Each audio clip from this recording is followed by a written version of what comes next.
십자가에 달리시고 또 죽으셔서 우리는 이를 기념하는 이제 우리가 기념 예배로서 우리가 드리지만, 그러나 우리의 마음은 2100년 전에 그 현장으로 가 계셔야 우리가 볼 수가 있겠다. 역사를 쫓아가야 볼 수가 있겠다. 이렇게 볼 수가 있는 것입니다. 참 여러 가지로 우리가 이렇게 보면서 우리가 살아가는 세상이 참 눈을 높이 이렇게 떠서 이렇게 보면 들리는 소위 소문과 주변에 일어나는 모든 일들이 참 여러 가지로 우리를 힘들게 하는 일들이 너무나 많습니다. 이제 소련과 전쟁 속에서 비참하게 그냥 폭격에 맞아가지고 널브러진 시체들을 이제 영상을 보면서 참 안타깝다는 생각도 많이 하면서, 때때는 사건 사고가 일어나서 비행기가 추락하고 배가 넘어지고 뭐가 어떻고 해서 죽어서 시체로 다시 돌아오는 그런 모습을 보면서 경망하고, 어떤 사람들은 또 이제 명대로 살지 못하고 절명해서 하나님 부르심 받는 그런 모습들을 보면서 내 주위에, 내 삶에 여러 지표들이 많이 일어나고 있는 것을 볼 수가 있습니다. 예수님께서는 이 땅에 오셔서 그리 오래 살지 않으셨습니다. 33년 6개월이라고 하는 짧은 생애를 사셨습니다. 그것도 공생애는 딱 3년 6개월 사셨고, 30년 동안은 가족을 위해서 열심히 목수와 아버지의 목수를 이제 직업을 따라서, 아버지의 직업을 따라서 목수 일을 거들면서 사시다가 3년 6개월 동안 공생애 우리를 위해서 열심히 복음 진력하시다가 결국은 하나님의 뜻에 의해서 십자가에 달리시고 죽으셨다. 그를 가리켜서 기념하기 위해서 오늘날 우리는 열흘 가리켜서 고난 주간이다. 이 고난이 단지 자신을 위해서 당한 고난이라고 한다면 우리가 고난 주간 지킬 이유가 없습니다. 지킬 이유가 없습니다. 그러나 이 고난은 이제 당신을 위해서 받는 고난이 아니라 온 인류를 위해서, 죄를 담당하기 위해서 고난 당하셨기 때문에 우리는 그분의 십자가는 마땅히 내가 져야 되고 마땅히 내가 그게 죽어야 할 우리가 그 십자가를 예수님이 대신 지셨다. 그러면 십자가가 남긴 것이 무엇이냐? 십자가를 예수님이 지심으로 말미암아 죄의 담을 헐으시고, 그리고 천국과 우리의 길이 막혀 있는 것을 여시고 우리의 모든 죄와 허물을 사하시는 그러한 통로를 열어주셨다. 이걸 기념하는 겁니다. 오늘날 우리가 고난 이제 이 성찬 예식을 대할 때마다 그냥 성찬 예식이 아니라 예수님의 십자가를 바라보시면서 짧은 생애이지만 그분은 당신의 죄 때문에, 당신의 잘못 때문에 십자가를 져서 죽은 것이 아니라 온 인류의 죄를 담당하기 위해서 십자가에 돌아가셨으니 거기에 내 죄 또한 붙여 있다는 것입니다. 그래서 예수 그리스도의 십자가의 보혈이 오늘 또 새롭게 조명되는 그런 시간. 물론 우리는 이제 1년 52주간을 우리가 설교함에 있어서 십자가를 중심에서 설교하지 않는다고 한다면 그것은 종교가 아닙니다. 기독교 종교가 될 수가 없는 것입니다.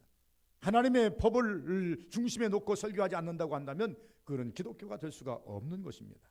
어떤 강연이 될 수 있는 것이고 종교의 행사는 될 수 있을지 모르지만은, 그러나 진정한 신령과 진정의 예배는 될 수가 없다. 이렇게 말할 수가 있는 것입니다. 그러면 우리는 언제까지 이런 예배를 드려야 됩니까? 여러분, 하나님 앞에 가는 그날까지 이렇게 예배를 드리는 것입니다. 이번 한 주간 참 참담한 일이 있었습니다만, 우리 노예의 절친인 우리 내 친구 목사님이 코로나를 이기지 못하고 결국은 절명하셔서 하나님 부르심을 받고 가셨습니다.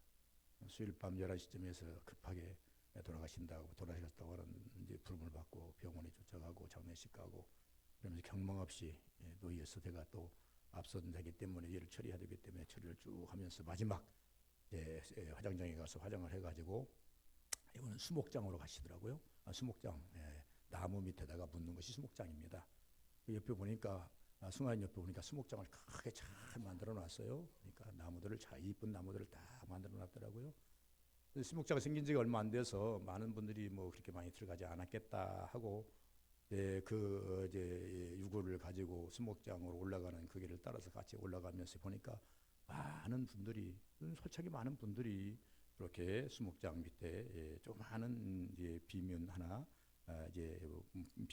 비석 같은 그런 놓고 이렇게 문을 놨어요. 이렇게 보니까 뭐 집사라는 이름도 있고 성도라는 이름도 있고 개인이라는 이름도 있고 봤어요. 그래서 여기 오신 분들은 적어도 여기 수목장에 묻히신 분들은 적어도 많이 살았겠지 하면서 이제 지나가면서 하나 둘 스킨을 하면서 지나갑니다. 이거는 몇 년도에 태어나서 몇 년도에 죽으셨나. 보통 보니까 2022년 아마 올해부터 아마 개방해서 열으셨는가 모르겠습니다만은 2022년도에 돌아가신 분들이 많이 계세요. 2020년도라 해봐야 석 달밖에 안 됐지 않습니까? 많이 계세요. 그런데 그러면 언제쯤 태어났을까 봤더니 내 생각밖에 제가 55년생입니다만 50년생도 많지도 않아요. 60년생들이 많이 누워 계세요. 그리고 더 밑으로 내려가서 겨우 50년생 몇 사람을 내가 볼 수 있었고 60년생들이 많이 누워 있더라고. 야, 이 젊은 나이에 나보다 훨씬 어린데 많이 이렇게 누워 있나 생각을 하면서 많은 생각을 해봅니다. 우리는 생각할 때에 화장장에는 수없는 이 시신들이 자꾸 도착을 합니다. 시간에 맞춰 도착합니다. 2시간 더울로 계속 화덕이 돌아가기 때문에 계속 도착합니다. 도착하는 그 많은 시신들 우리가 생각할 때는 나이 많이 드시고 오래 사신 분들이 오실 것이라고 여러분 생각하지만은 우리의 생각하고는 정 달라다라고 하는 것을 볼 수가 있습니다. 제가 왜 이렇게 말씀드린 거 아니까 하나님께서 우리에게 주신 생명이 100년이라 할지라도 50년이라 할지라도 40년, 30년이라 할지라도 우리가 언제까지 이 성찬을 믿는 성도들은 이 성찬을 기념해야 하는가? 하나님 앞에 가는 그날까지 라고 하는 것입니다. 오늘만이 아닙니다. 오늘로 끝나는 것이 아니라 하나님 앞에 가는 그날까지 우리는 성찬을 우리는 대할 때마다 여러분 예수님의 아픔을 먼저 생각하기보다 내 죄를 먼저 생각해야 됩니다. 예수님이 자기 죄 때문에 돌아간 것이 아니지 않습니까? 예수님께서 자기의 잘못 때문에 십자가 진 것이 아니지 않습니까? 온 인류의 죄를 거기다 둘러 씌웠지 않습니까? 그래서 세례 요한은 이렇게 말하지 않습니까? 보라, 세상 죄를 지고 가는 하나님의 어린 양이로다, 이렇게 말하지 않습니까?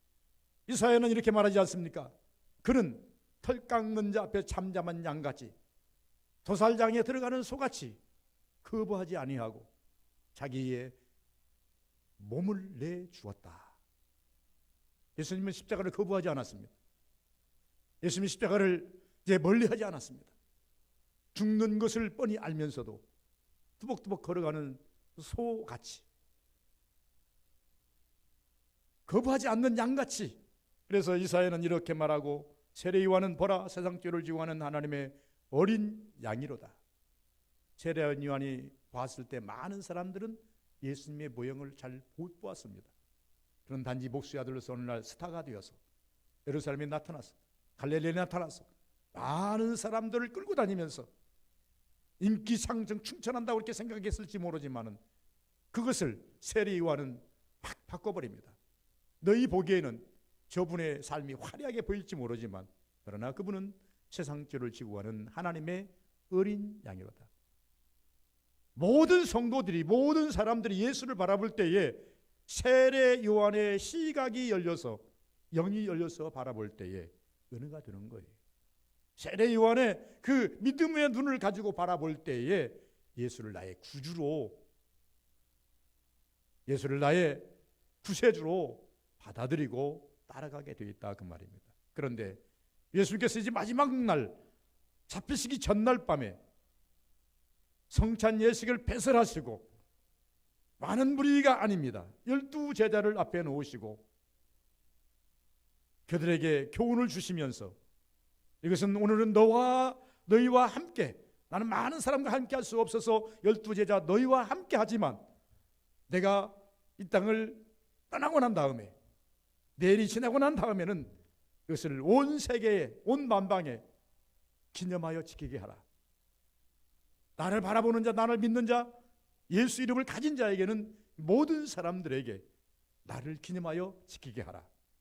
그래서 이 기념하여 지키게 하는 이 전례가 오늘 우리 서부교회에도 2100년이 지났습니다마는 우리 서부교회에도 동일하게 예수님께서 제자들에게 마가의 다락방에서 하셨던 그 말씀을 생각하면서 마가의 다락방에 그 놓였던 떡과 포도가 똑같은 것은 아니지만 그러나 떡이라고 하는 이름과 포도주라고 하는 이름을 우리가 가지고 오늘날 동일한 그 믿음을 가지고 임하게 된다는 것입니다. 주님 오시는 그날까지 우리는 이것을 이제 멀리할 수 없고 가까이 해야만 우리가 살아간다 이렇게 말합니다. 어떤 자가 그러면 이 성찬을 받을 수가 있는가? 누가 이 성찬을 받을 수가 있는가? 이렇게 한번 생각해 봐야 됩니다. 15절 보니까 너희와 함께 하는 자라고 말합니다. 이르시되 고날 받기 전에 너희와 함께 내가 먹기를 원한다. 누구와 함께요? 너희와 함께.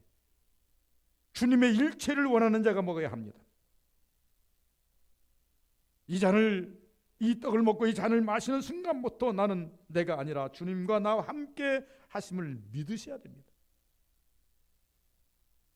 육으로 오신 예수가 아닙니다. 영으로 오시는 예수를 우리가 믿으셔야 됩니다. 이 말을 할 때 우리는 삶의 일체라고 말합니다. 뜻의 일체라고 말합니다. 예수님이 이 땅에 계속 머물 수가 없기 때문에 먼저 제자들에게 이 사명을 주시면서 이 떡을 먹고 마시는 자는 나와 일체를 이루자. 이 떡을 먹고 마시는 자는 나와 일체를 이루어야 맞다. 이렇게 말씀하십니다. 오늘 떡을 받으시고 잔을 받으실 때에 주님의 보혈의 피가 내 몸에 있기에 내가 의인된 것이요, 주님의 떡을 먹었기에 내가 의인된다고 하는 것을 항상 믿음으로 받으시기를 바랍니다. 그래야 우리가 의인의 삶을 살 수 있습니다. 의인의 삶을 산다 그러니까 우리가 죄 안 짓고 우리 땅에 나가서 거룩성을 유지하고 모든 것을 엄청나게 예수님처럼 성자처럼 산다 이 말이 아니라 죄인이지만 천국 갈 소망을 가지고 산다 그 말입니다. 천국은 죄인은 못 갑니다. 예수 이름으로 의인이 되어야 됩니다. 칭의가 되어야 됩니다. 예수 이름으로 의인이라는 칭의를 받아야만 어디를 갑니까? 천국 갈 수가 있는 것입니다. 원래는 우리는 죄인이지만 죄의 모형이 있지만 그러나 예수 이름으로 칭의 이름이 바꿔집니다. 너는 그리스도인이라, 너는 예수 믿는 사람이라, 너는 내 자녀라, 너는 내 제자라. 그래서 우리는 의인이라고 하는 칭의 이름을 붙여서 가는데 이 잔을 먹고 마실 때마다 주의 일체를 이루면서 살아야 된다는 것입니다. 19절을 보니까 이를 행하여 기념하라. 이것을 먹고 이것으로 끝나는 것이 아니라 예수 그리스도가 나를 위해서 죽으심에 대해서 기념할, 영원히 기념할 수 있는 믿음을 가진 자가 받으셔야 됩니다.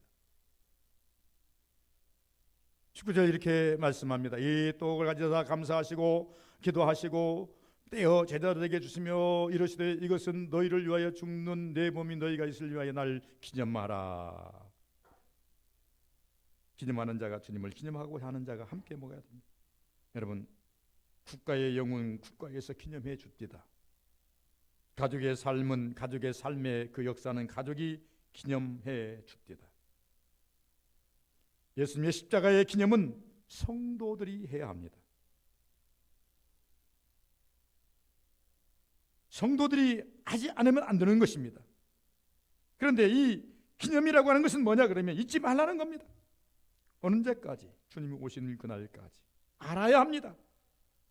언제까지? 세상 끝날까지 되새겨야 합니다. 어디에? 마음에도 새겨야 합니다. 주님은 제자들에게 말씀합니다. 오늘 이 똑똑히 보아라. 그리고 이것을 너희는 지금 받는 이 순간은 잘 모를 거다.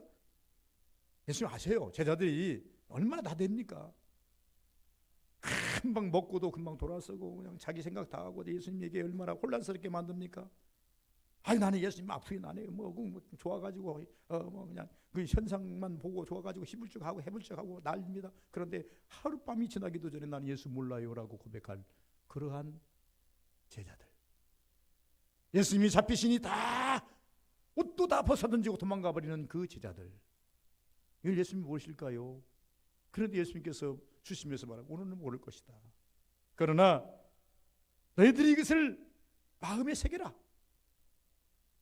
아니라 너희들이 사도행전에 가보니까 성령 받고 나니까 예수님 말씀이 다 그대로 자기 처형이 되고 자기 마음에 습수가 되는 거예요.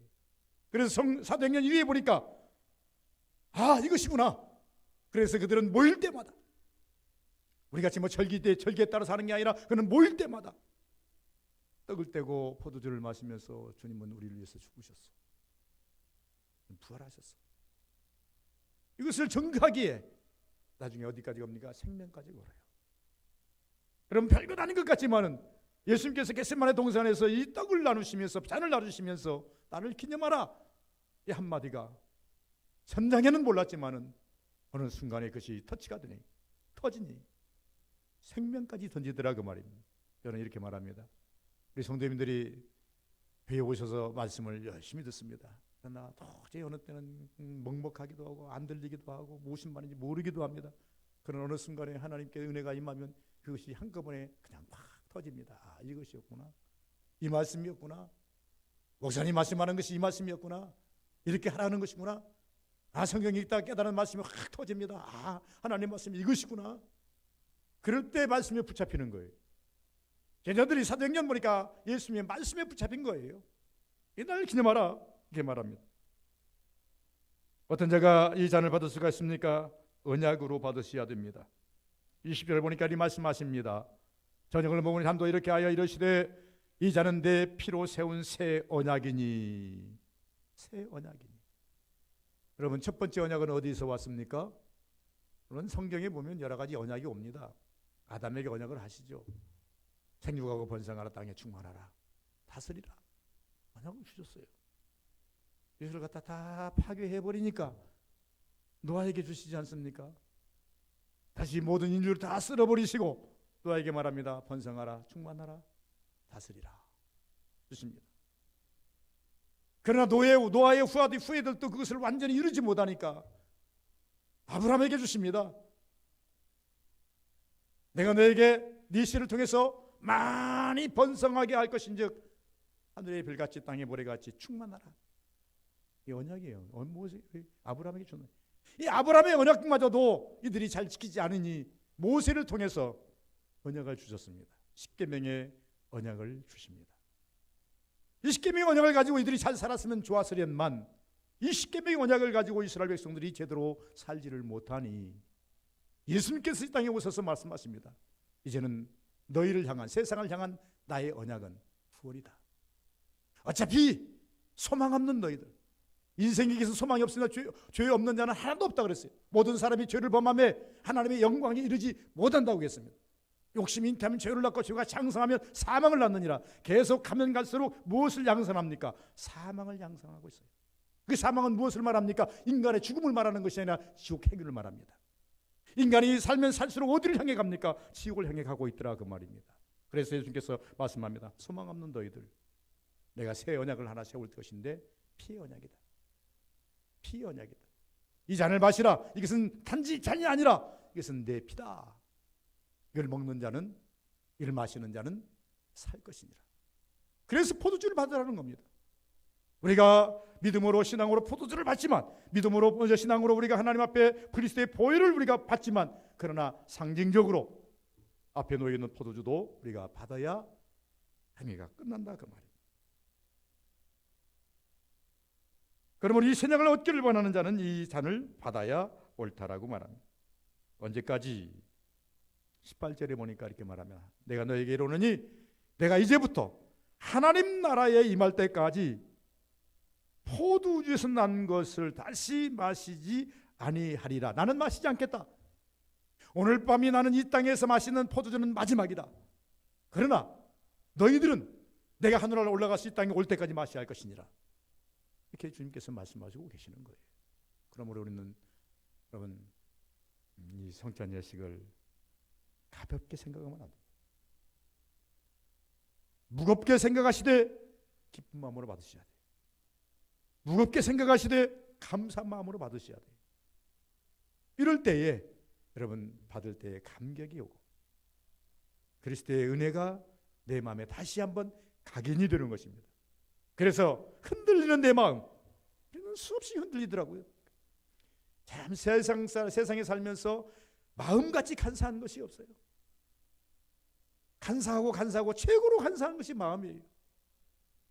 어떤 때는 죽을 것 같다가도, 어떤 때는 좋아 죽을 것 같다가, 어떤 때는 힘들어 죽을 것 같다가도, 조금 뜨거우면 뜨겁다고, 뜨거워서 죽겠다고 하고, 조금 추우면 추워서 죽겠다고 하고, 조금 배고프면 배고파 죽겠다고 하고, 조금 배부르면 배불러 죽겠다고 하고, 우리 한국식 표현이 그렇습니다. 이게 간사한 거예요. 이것이 간사하지 않습니까? 그러나 우리는 언제부터 주님 임하는 그날까지 무겁게 받으셔야 돼요. 기쁨으로 받으셔야 됩니다. 이것이 우리의 사명이라고 하는 것입니다. 그래서 성찬 예식을 항상 대할 때마다 여러분, 목사의 설교가 문제가 아닙니다. 여기 앞에 있는 놓여 있는 이것을 부르면서 2600년 전에 십자가에 달리시면서 십자가를 달리기 전에 마가의 다락방에서 제자들에게 주신 말씀을 한 번쯤 읽어보시고 그 심정이 어떻겠는가. 제가 안내를 설교를 했습니다. 예수님은 십자가를 3번 지셨다 그래서 예지의 고통이라는 말을 내가 썼습니다. 이 성찬 예식을 앞에 놓고 제자들에게 말한다. 이것은 나의 피다. 피입니까? 내일 죽을 것을 말씀하시면서 이 피다. 나는 내일 죽는다. 제자들은 몰라요. 이것은 내 살이다. 찢기는 것을 보시면서 자기 살이 찢기는 것을 말씀했는데 그런데 제자들은 몰라요. 첫 번째 고통입니다. 예지의 고통입니다. 예지의 고통. 아직 죽지는 않았어요. 예지의 고통입니다. 두 번째 예지의 고통은요. 겟세마네 동산에 올라간 아버지요. 이 잔이 내게서 옮길 수만 있다면 옮겨 주옵소서. 예수님께서는 영이신지라 내일 어떤 과정을 통해서 어떻게 당신이 돌아가실 것을 다 알고 계세요. 너무 힘든 거예요. 과정이. 잡히는 순간부터 가바나엘에 가서 매를 맞는 순간부터 헤롯 궁으로 갔다가 빌라도 궁으로 갔다가 다시 빌라도에게 와가지고 사형 언도를 받고 십자가를 지고 골고다 언덕을 향해서 올라가는 그 모습이 다 투영이 되는 거예요. 그리고 비난하고 비소하고 사람들이 자기를 욕하고 그러면서도 그럼에도 불구하고 자 벗겨진 몸으로 다시 모든 옷을 다 벗기진 몸으로 다시 가시마를 쓰고 십자가에 달리는 그 지옥적인 그것을 수행해 보는 거예요. 그래서 하나님께 말합니다. 아버지요, 이 잔이 내게서 옮길 수만 있으면 내게 옮겨 주옵소서. 그러나 나의 원대로 마옵시고 아버지의 원대로 하옵소서. 벌써 예지의 고통 2번 당하셨어요. 우리는 신이 아니기 때문에 여러분 예지의 고통 없어요. 그렇겠다라고 하는 그런 어떤 추상론이 없어요. 죽을 때 좀 고통 당하셨어요. 그러므로 우리는 이 성경을 대했을 때마다 성경을 읽으시면서 적어도 2100년이 지났기 때문에 어느 정도는 드러났어요. 그러므로 이 성경을 읽으면서 예수님께서 하신 말씀의 의미가 무엇일까? 예수님의 고통이 어디까지일까? 왜 주님은 십자가를 지셔야 하는? 갈보리 십자가 져야 했나? 왜 날 여러분 사랑하는 이런 마음이 있어야 정말로 하나님의 이 은혜 안에 들어올 수가 있는 것이고 이 잔을 받고 이 떡을 마실 때에 마음이 달라지는 거예요. 이런 역사가 있기를 주의 이름으로 축원을 드립니다. 걸어가신 아버지 감사합니다. 이 시간 하나님 아버지여 우리가 성례식을 걸령하려고